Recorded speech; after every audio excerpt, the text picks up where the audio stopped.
issues and concerns.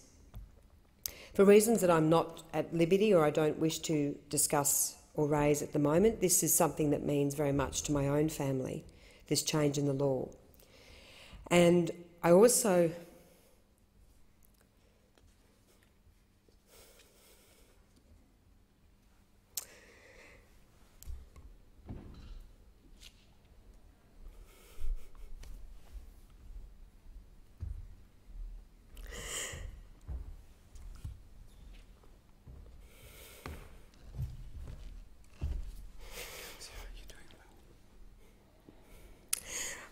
want to mention someone.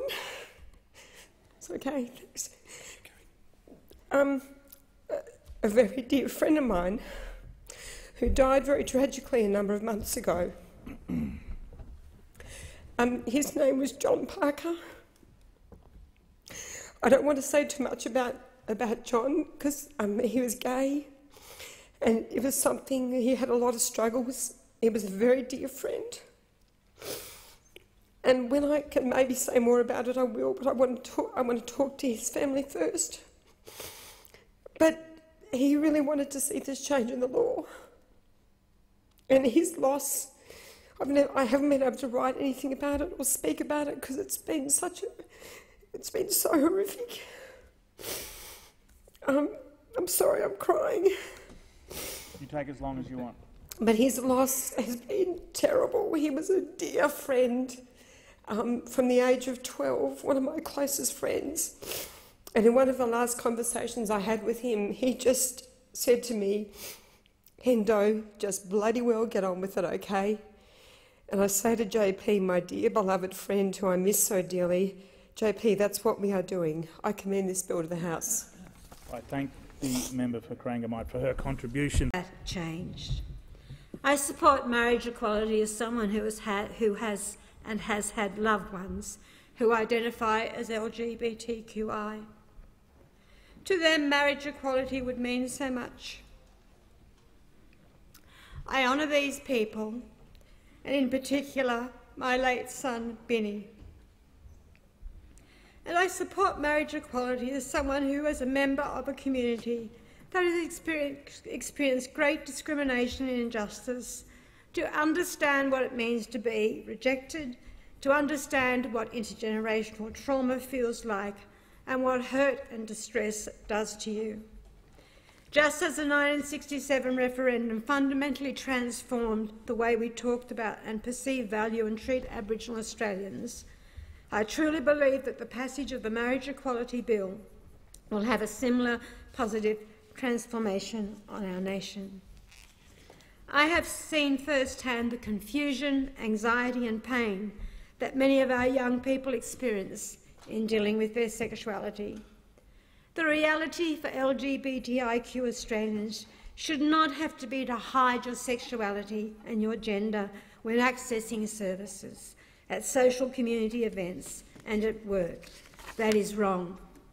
They should not have to experience verbal homophobic abuse, and over a quarter report physical homophobic abuse and other types of homophobia, including cyberbullying, graffiti, social exclusion and humiliation.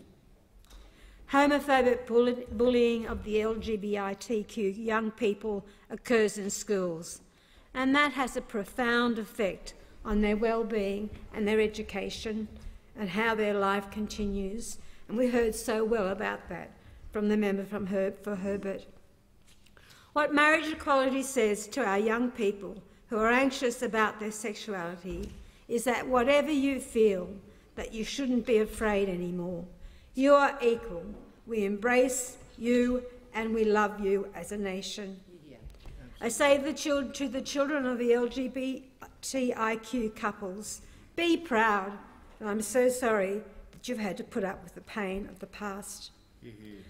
The question now is that the amendment be agreed to. I call the member for Kennedy. Speaker, I'm glad I made a mistake and had to come down early so I could hear the speeches, so I know now why I do not sit here and listen to speeches or question time. I have heard a conglomeration of snivelling drivel in my life, but tonight's speeches, there is not the slightest scintilla of intellectual content in one of the speeches. Mr. Acting Speaker, I was rung up about this by the media, and I had no idea what's going on as usual. I'm out there in the boondocks working away for what I've got to work on, and he said, "How are you going to vote on this, quality of marriage, gay marriage bill?" And we had a little bit of an argument about the word gay, which we compromised and said same-sex marriage. And I said, "What are you ringing me up about? Well, we're going to vote on it."